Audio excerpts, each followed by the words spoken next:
तीनों लोकों के स्वामी सर्वशक्तिमान भगवान विष्णु को नमन करते हुए मैं एक राज्य के लिए नीति शास्त्र के सिद्धांतों को कहता हूँ। मैं यह सूत्र अनेक शास्त्रों का आधार लेकर कह रहा हूँ।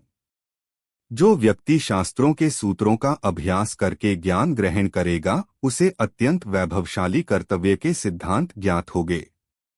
उसे इस बात का पता चलेगा कि किन बातों का अनुसरण करना चाहिए और किनका नहीं।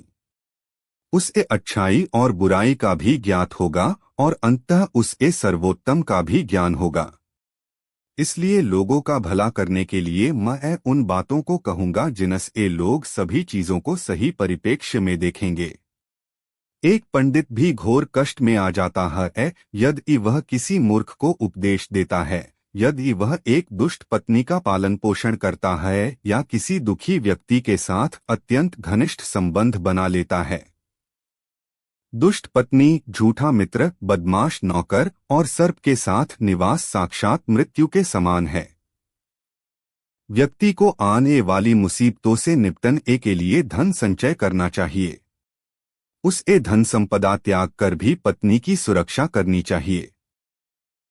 लेकिन यदि आत्मा की सुरक्षा की बात आती है तो उसे धन और पत्नी दोनों को तुच्छ समझना चाहिए।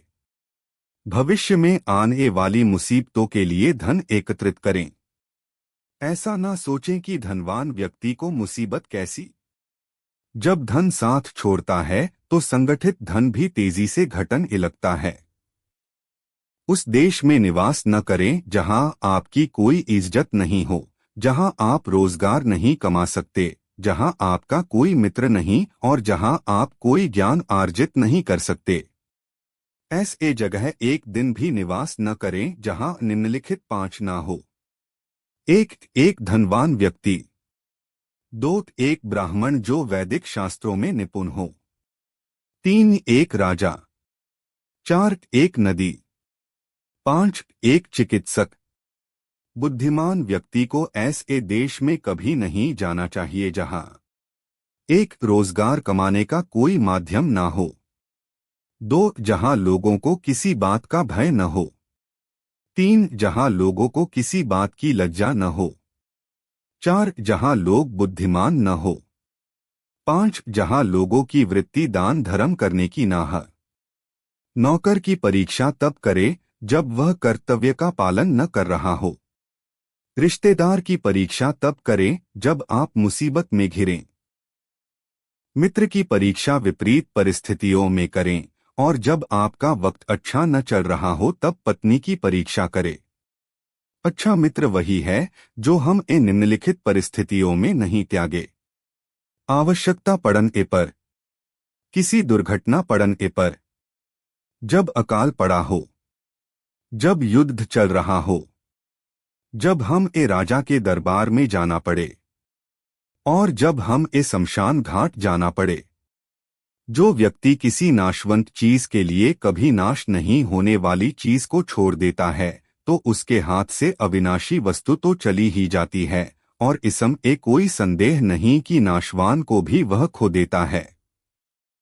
एक बुद्धिमान व्यक्ति को किसी इज्जतदार घर की अविवाहित कन्या से किस व्यंग होने के बावजूद भी विवाह करना चाहिए। उसे किसी हीन घर की अत्यंत सुंदर स्त्री से भी विवाह नहीं करनी चाहिए। शादी विवाह हमेशा बराबरी के घरों में ही उचित होता है। इन 5 पर कभी विश्वास ना करें। 1 नदियां। 2 जिन व्यक्तियों के पास अस्त्र हों। 3 नाखून और सींग वाले पशु। 4 औरतें। यहाँ असंकेत भोली सूरत की तरफ है, बहन बुरा न माने। 5 राजघरानों के लोगों पर। अगर हो सके तो विष में से भी अमृत निकाल लें। यदि सोना गंदगी में भी पड़ा हो तो उसे उठाए, धोएं और अपनाएं। निचले कुल में जन्म लेने वाले से भी सर्वोत्तम ज्ञान ग्रहण करें। उसी तरह यदि कोई बदनाम घर की कन्या भी महान गुणों से संपन्न है और आपको कोई सीख देती है तो ग्रहण करे। महिलाओं में पुरुषों की अपेक्षा भूख 2 गुना, लज्जा 4 गुना, साहस 6 गुना और काम 8 गुना होती है।